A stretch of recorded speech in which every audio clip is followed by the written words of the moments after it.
Welcome back to the Families of Character show, friends. I'm your host, Jordan Langdon, and today we're tackling a topic that's really more important than ever: what our kids are watching, reading, and taking into their sweet little innocent hearts. Joining me as someone who has seen both sides of the entertainment world: producer, publisher, and former Hollywood scriptwriter Tim Maschler. Early in his career, Tim wrote for hit TV shows you've probably heard of or even watched. I know I have. Do you remember Hawaii Five-O, Starsky and Hutch, Magnum PI? Man, I love that show. And Fantasy Island. Those are just a few of the shows that he's contributed to.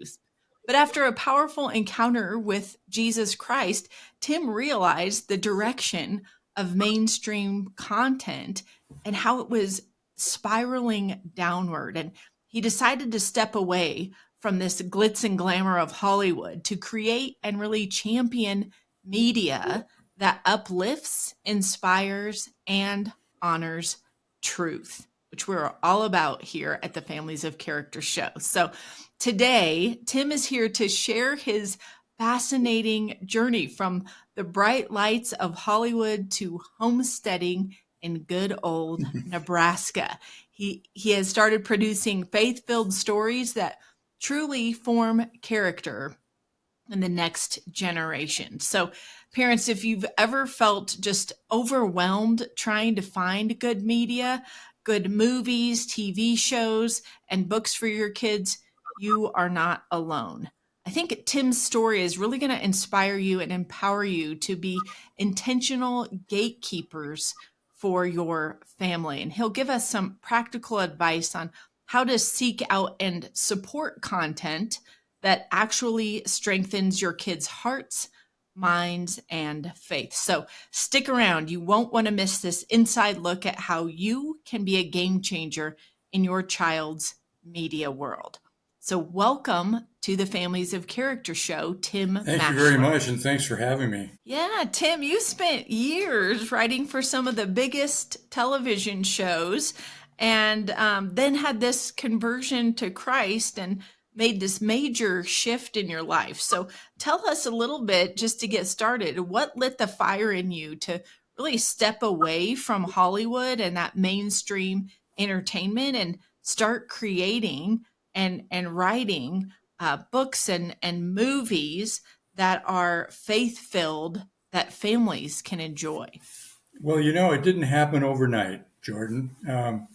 When I was writing all those shows, I was having a good time. The people that I worked with were really good people. I didn't have any really bad experiences at all. But then when I was head writer on a show called Crazy Like a Fox, and during that time, that's the time that I came to Christ. I won't go into how that happened, but it happened dramatically. And the first thing that happened was there were four producers on that show and myself, and we pretty much ran the show. And we would be in nonstop meetings, figuring out stories and figuring out what we were going to do.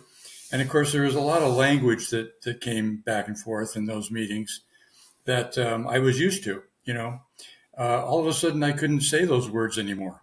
It was just, I mean, literally, physically could not do that. Well, that confused them, but they put up with me. So that was really the first thing.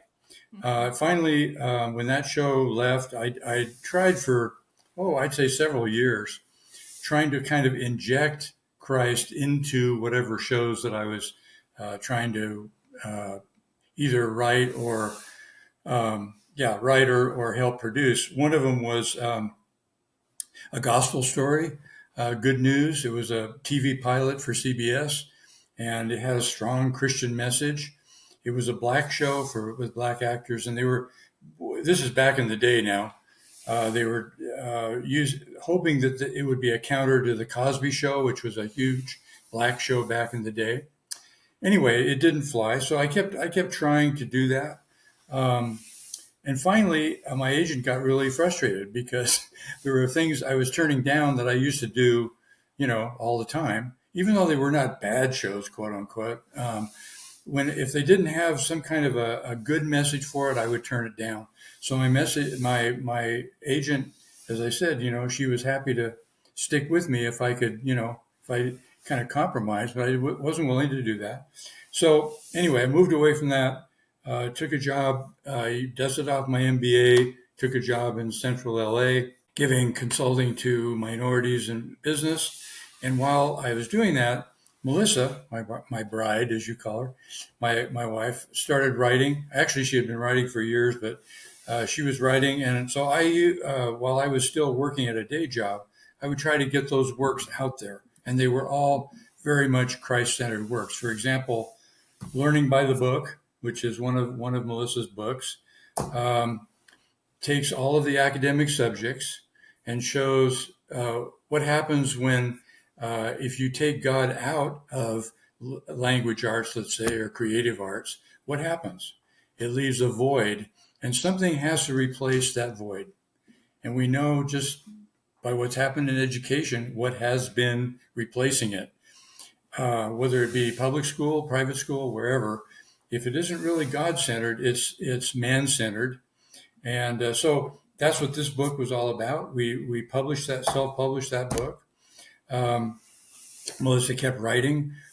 She had a really strong pro-life script called Sign of Jonah, which had a very strong spiritual element to it, not a preachy element, but a spiritual element. And we almost got that produced. In those days, I had a lot of good contacts, coming out of my producing and writing career. Even though I wasn't writing, the same shows anymore, I still had the contacts. So tried to get that produced. Talked to probably all the major pro-life ministries in the United States. Went back to D.C. to March for Life several times. Again, though, it was kind of hard to get over the hurdle of people saying, well, yes, we like it, but gee, it's awfully strong, So we weren't able to produce that. We're still out there trying to produce it. The environment has improved a lot, honestly, Jordan, from those days to this day. There's a lot more out there, and a lot more that parents really have to be careful about. Just because, there's some really good studios that are out there now producing good content. But just because, let's say Angel Studios, which is a great studio, they're doing good stuff, or the Kendrick brothers or some other people, just because they're the producers, parents cannot sit back and say, oh, I'll just let my children watch anything that's from Angel Studios. I just picked them. It could be any studio that is doing not necessarily Christ-centered work, because, well, of course, that's what we're hoping for. But if it's not that, at least has a good, strong family message to it. Yeah, that's. I know you asked me about the story. Then we also, after we produced that book, Learning by the Book, Melissa was writing Nebuchadnezzar, King of Babylon, which is one of her novels, which is about one of the greatest kings in biblical history. It's a romantic kind of historical fiction. Melissa woke up one day. We were in Crawford, your old hometown, and she said, Yes. I think I have to finish this book in Ireland. She has Irish roots. Now, the book doesn't have anything to do with Ireland or roots. But anyway, I said, well, okay, let's take a look at that. Probably going to take a while to sell the ranch. We had a 400 acre ranch, probably 5 miles south of where your parents' cabin is right now. And so we put it on the market, and it sold in 2 weeks. And in 2 months, we were in Ireland. I'd never been there before. So anyway, I mentioned that, though, because she finished her book. We published it, self-published it, put it up on Amazon. But while we were there, Jordan, living abroad was a great experience. When you're here in the United States, you kind of have one view of the United States. But when you're in Ireland or you're anywhere abroad, you get media from elsewhere. And so Melissa, as a result of that experience, started her novel, Nowhere to Run, Nowhere to Hide. Behold, I'm Coming Soon. Again, another Christ-centered novel. So anyway, we, for various reasons, my son's wife died. We had to come back and help with his children. We did that for a while, but then when my son kind of got himself together, we returned to Crawford. We've been back to Crawford now for 5 years, and Melissa has continued writing. And she, one of the scripts that she's written is Me and Johnny Cash, which is our current script that we're now in the fundraising mode for. But again, you're asking about, I think your focus here is what should parents do, and I think a lot of it is being engaged with what the options are out there, looking at them first, and then asking yourself, what is the message? Everything that we watch, regardless of what it is, every video we see, every podcast we watch, whatever, has a message. And so in a way, you're teaching yourself, how do I watch television or how do I watch a podcast? What is the message? So if you can kind of have that kind of foundation, then when that foundation enables you to evaluate what the options are for their children. There are companies out there now that are producing animation, which is a whole lot better than a lot of the junk that's out there now. That are produced. I just talked to somebody yesterday, Sycamore Studios, that they've just gotten in, they've just launched their studio, and so I'm talking to them about possibly doing Nebuchadnezzar, King of Babylon, our book, as an animated film, because it's very, it isn't Christ centered. It's an Old Testament um, project, but it's God centered, and it's what happens when you turn from God and what happens when you turn back to God. So anyway, getting back to the point is, parents, I guess our first responsibility is to not only stay engaged, but stay engaged from the very beginning.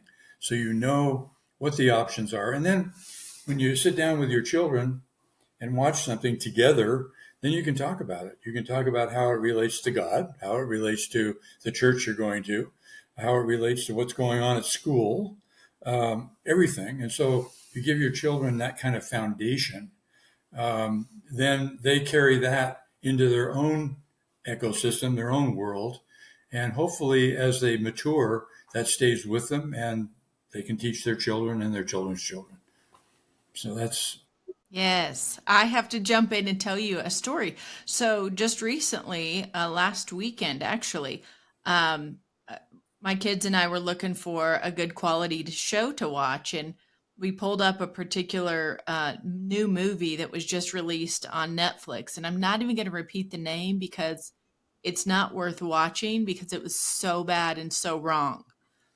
But my kids and I were really engaged. We were thinking, this is the truth. This is, yes, this is what our church teaches.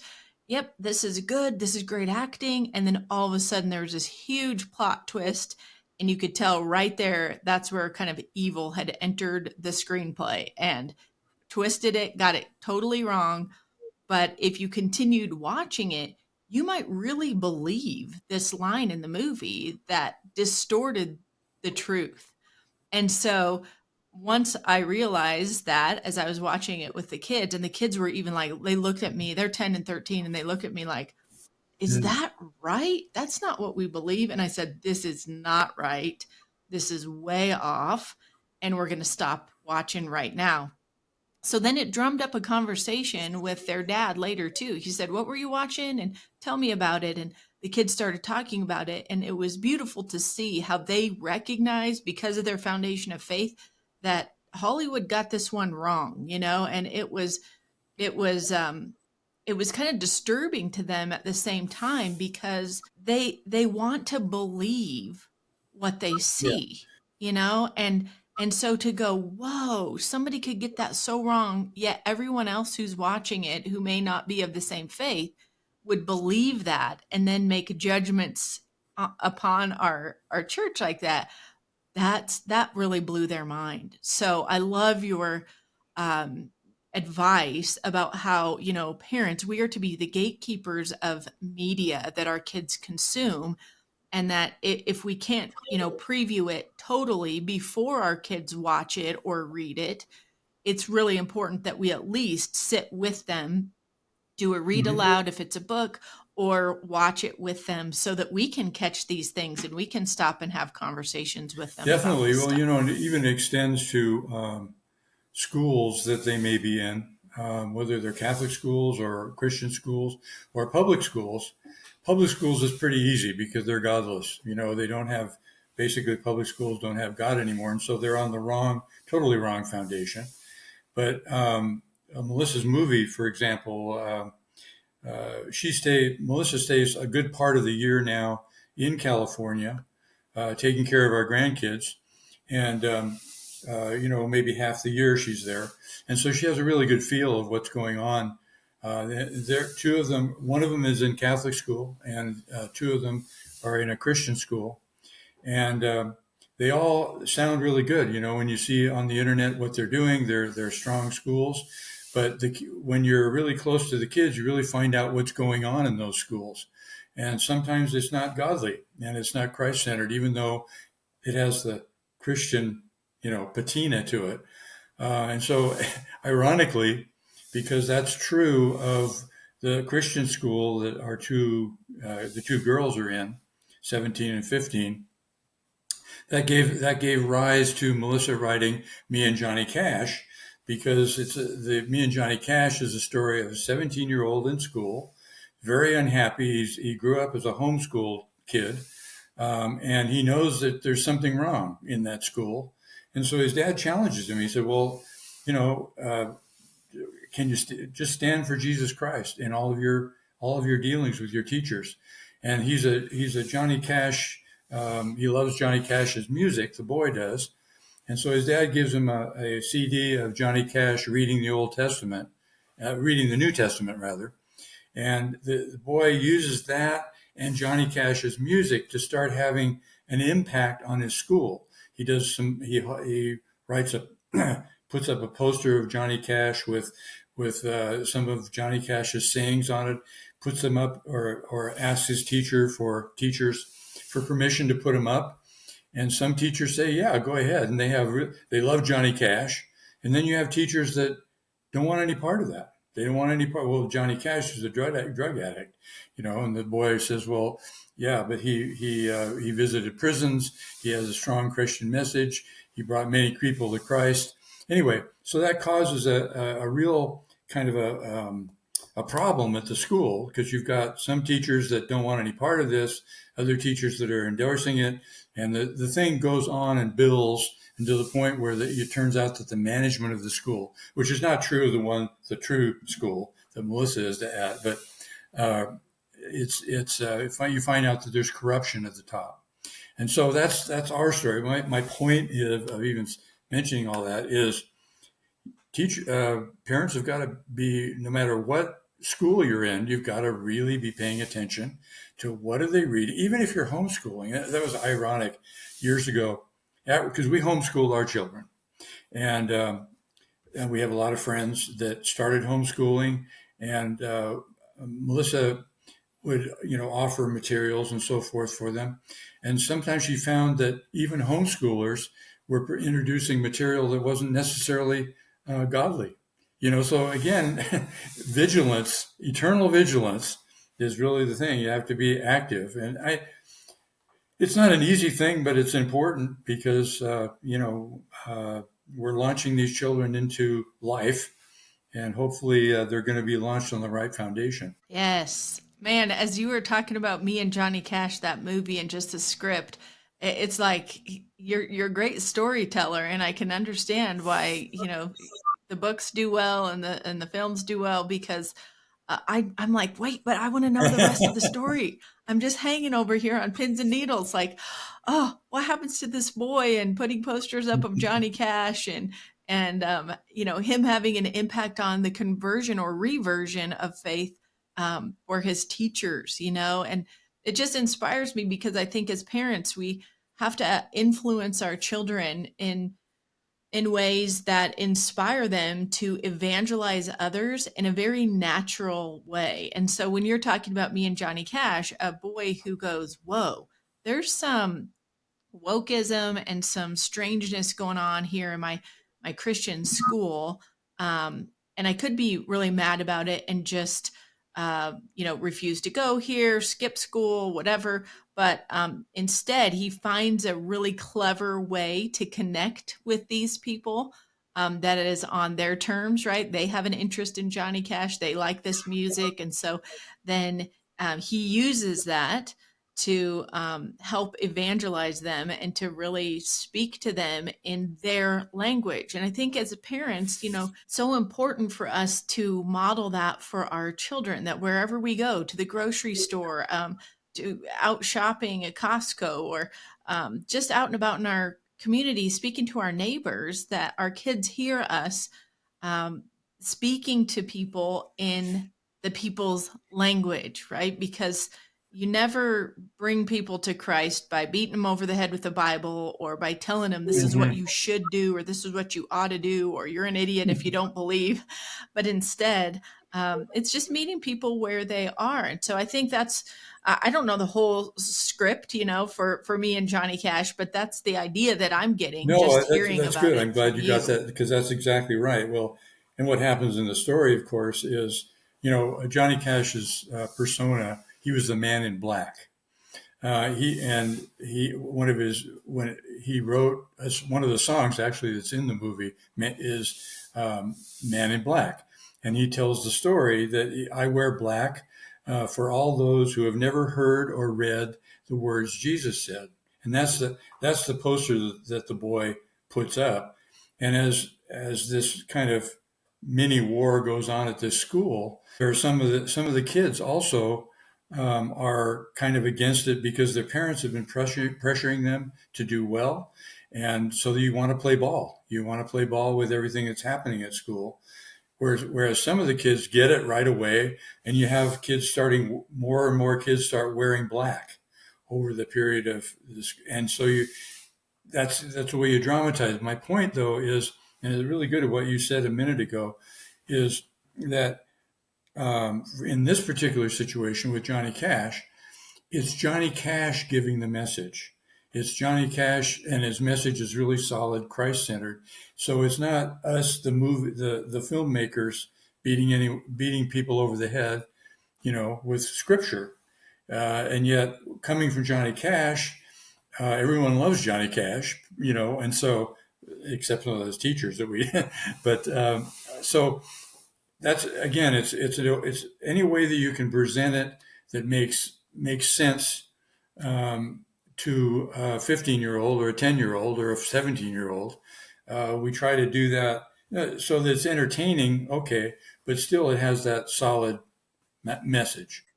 Yes, yes. So is the full script written Yes, oh already, yes. Tim? As a matter of fact, we're in collaboration. Yeah, the script has been written. Melissa was just home for a couple weeks ago, and we did another. She did another rewrite, and I worked with her to get it right. And it's right now. We're very happy with it. We're working in collaboration with John Paul the Great Catholic University in San Diego, which is basically a film school. They do their own in-house films. I'd call them student films. But now they've been around for I think 12, 13 years, and they're interested in getting outside projects. And we would be the first outside project that they would help produce. And the advantage for us, of course, is that in going out to fundraise, which is the phase we're in right now, if people want to donate money or invest in the film, they can actually donate it to John Paul Catholic and get a tax write-off because it's a nonprofit. So for particularly Catholic investors, that's Oh, an wow. advantage for us, and also for the university. It's an advantage too, getting out in the real world, not just the student film world, but also so that increases their profile. And uh, what we're doing, and we hope to do, depending on how things work out, is the students that are actually in the program right now. There's many of them that are very talented, that have solid skills, whether they be, working on a production crew, even acting. They have acting classes. So we're hoping to utilize them. That would be really a win-win because we would get some real new, interesting faces involved with the movie, and we can use their facilities, their editing facilities. So it has a real good partnership to it. Now always the problem with these situations is actually getting the money. That's because once you have the money, like I'm going out now and trying to enhance the project early on by getting known actors. For example, you may know the actor Dennis Quaid. We're trying to pursue Dennis for Yes, one of the roles, the dad in the thing. You probably don't know Pat Boone. Do you know Pat Boone? I Yeah, don't. I'm really dating myself now. Pat Boone was a very, very big star in the 50s and the 60s and the 70s. Strong Christian guy. Was a singer. He was, I mean, if you go back in those days, I mean, he had all the big hits, but he was also an actor. And I knew Pat back in the day when I was actually it was when I left show business, but I was still trying to get things out. I went to Pat because I knew him, and because I was trying to get Mel Gibson to read our pro-life script. And Pat said, "Oh yeah, well I've got his cell phone right here." And he dials him up and talks to him, and he pitched it to him. Actually, we didn't get it going with him. Anyway, so I'm trying to now. Pat is 90 now, and he is still pitching out there. I mean, the guy is an entrepreneur. He's still anything that I can do to promote Jesus Christ. In my last days. That's what I'm going to do. So I'm trying to get to him. Unfortunately, I kind of lost track of him, or not contact with him over the years. But I've got a friend who's a friend who knows, so I'm trying to get back to Pat. So if I get Pat attached to it, that would help. Getting an investor when I say, okay, particularly an investor, say in my generation that does know Pat Boone and his profile. It's just an enhancement. So that's the process we're in right now, trying to get, well, like the partnership with JP Catholic is great because that's the first thing. Johnny Cash is another real plus. Now, if I can get a couple of actors to not necessarily commit, but commit when we get the money, then we'll be off and running. So that's where we are. I just really appreciate what you're doing for us, for parents, for grandparents, for kids coming up, just to dedicate, this last half of your life, you and Melissa, your wife, to creating content that is faith filled and but also like reachable to people who are living in the world but are of faith background, and the efforts it takes, it just floors me that it's fundraising, it's contacts, it's networking, it's being on podcasts, it's constantly being in email communication with people, it's touching back to your Hollywood roots in some senses to try to find people to help support these films. And so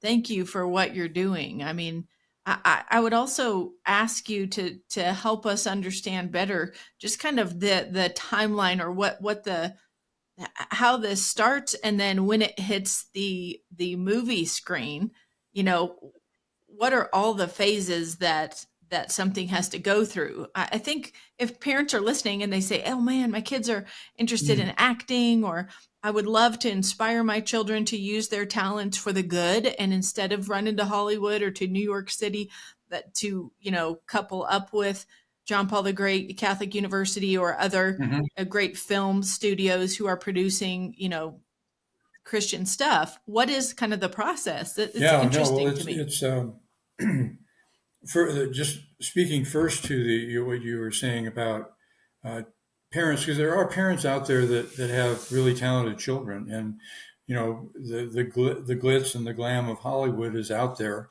Um, you want to connect them hopefully to well, like John Paul the Great would be an example, but there's other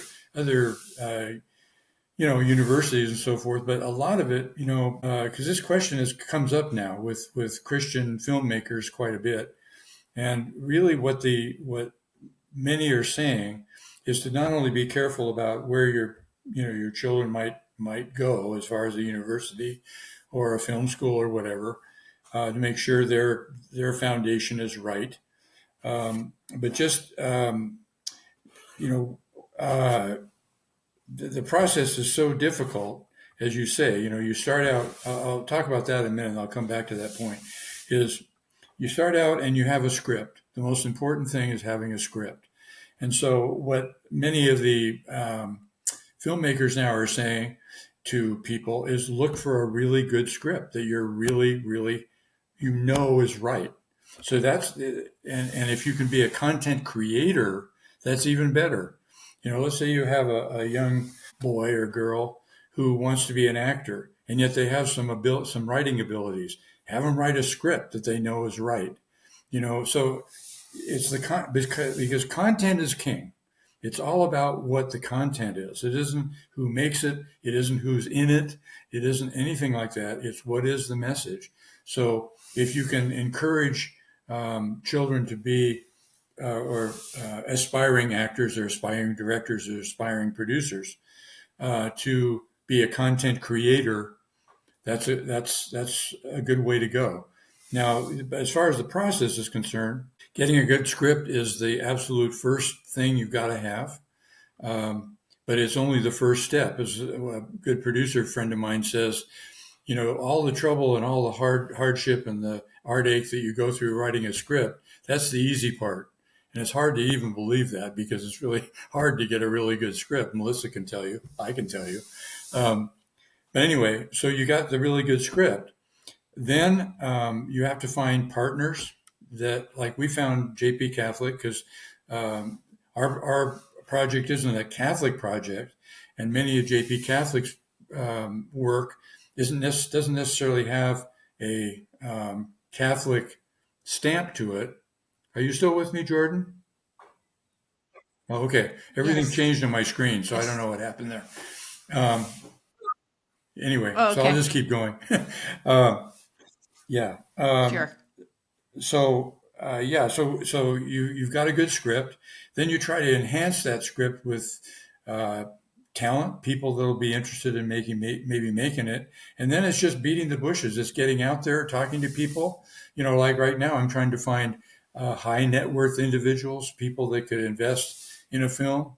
And if it went belly up, it wouldn't matter. You know what I mean? I certainly don't want investors that are putting all their hopes and dreams in the film, and it goes down and they go down. That isn't the idea.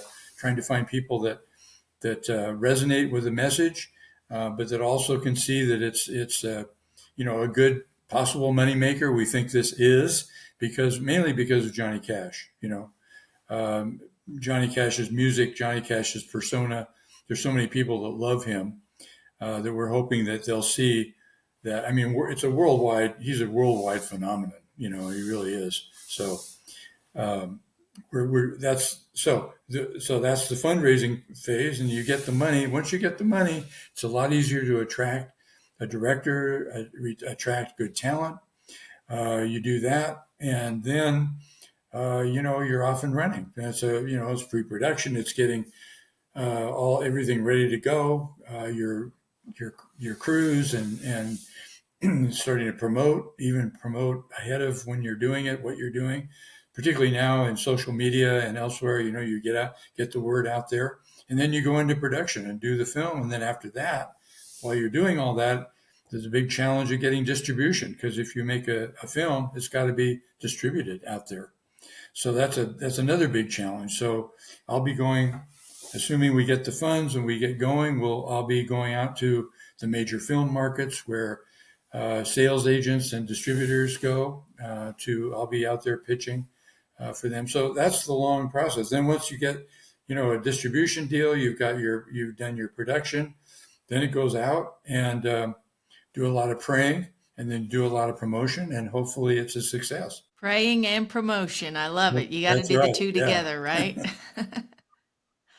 Wow, what an arduous process. I mean, and it's just not easy. And it sounds like you and Melissa are kind of going at this on your own in some ways, and gathering people as you can to help support the mission and the vision of this film. And just to no one would do this unless they just had a great passion for changing mainstream media and having a greater impact on children and families when it comes to media. So, whew, that is Well, that's we're hoping for the first time because as far as our films are concerned, we've come close. Like I mentioned, Sign of Jonah, the pro-life film. It's still, I mean, it's still, it's still there. I mean, we're still out there. So when I'm out pitching me and Johnny Cash, um, I've always got my ears up to hear about if people are interested in possibly supporting our pro-life film. Because and I'll go and talk to them about that. Yesterday, I was talking to this new studio, Sycamore Studios, and it was a friend of my brother-in-law connected me with him, a fellow that's a creative director of the new studios. And it was just going to be kind of like a fundraising call, not necessarily to get fundraising, but to hear his story of how they put together the studio and how they raise funds. But as we were talking, it flashed into my mind. I said, "Oh wow, Nebuchadnezzar, King of Babylon, Melissa's book, could be a fantastic animated show." So I pitched it to him. So now I'm writing up a one pager for him, and hopefully we'll see that in an animated feature sometime. So you just got to be out there every possible way you can. yes, yes. And you're tuning in from Crawford, Nebraska, folks. This is my hometown of 1200. He's out in the country, in the middle of the country, right in the middle, smack dab in the middle of the United States, writing, connecting with people. He and his wife, Tim and Melissa, and all for our good. So thank you for all this effort that you're doing. If there are people that are listening that are like, wait, what pro-life movie? Yes, I want to support that. Or, Nebuchadnezzar, King of Babylon, I want to see that as an animated film. Or, I want to support this me and Johnny Cash thing. I'm a Johnny Cash fan. How would someone get a hold of you, Tim? Me at TJ Maschler at gmail.com. I would encourage people to go to our website, not for me and Johnny Cash, but our website is Riordan Classics, Riordan Classics. It's the company my wife launched here about 3-4 years ago, and I'm kind of the promoter and the producer on her with her company. And on the website, it has a little bit about the movie, but it has a little bit about all of our projects, all the ones I've mentioned, and so people get it. It goes with all the things that we've been talking about today, because the idea behind Reardon Classics is, people hear about, the Greek classics and all the quote classics, but what we believe is the true classics are the ones that where you see God is at the root of all the projects, whether they're screenplays, whether they're videos, whether they're novels, whatever they are, and that's the foundation that we're trying to promote. So if anybody can come to that to the website, my email is on there. Be happy to talk to anybody, even talk to anybody about what we've been talking about, whether it's nothing about fundraising necessarily, but about their children or some of the books we've done or whatever. Be happy to speak to them. Wonderful. Okay, parents, if you're listening, to take a note here, it's riordanclassics.com. That's Riordan classics.com. That's where you can find Tim and Melissa and all their projects. And if you're interested in helping fund these so that we could see this in a movie theater someday, wow, wouldn't that be cool to say you were part of that, producing that and making that dream come true so that our kids could consume some good media and take their friends to the theaters for a good and true script? I think so. So thanks for joining us, Tim. Do you have any last words that you wanted to share with us? Be engaged. Don't be discouraged, because there's a lot of things that are going on out there that are not, have nothing to do with the kind of foundation we want to instill on our children. But stay engaged, and it can have nothing but a great effect, not only on your kids, but in their children and on and beyond. So very important. Yes, we always say here at Families of Character, the top priority is our own relationship with God, our relationship with our spouse, and then our relationship with our kids. And then everything else comes after that. So I think that's what you agree with here. You've got your hat on under God, we the people. And so I think we're on the same mission and have the same vision for family lives and building really kids of good character through all kinds of different avenues, and media being one of those. So thanks for joining us, Tim. And I hope that we can see this film in the movie theaters Me someday too. soon. Thank you very much for having me. It's a real pleasure. Yes, parents, stay tuned for more episodes with great guests like Tim.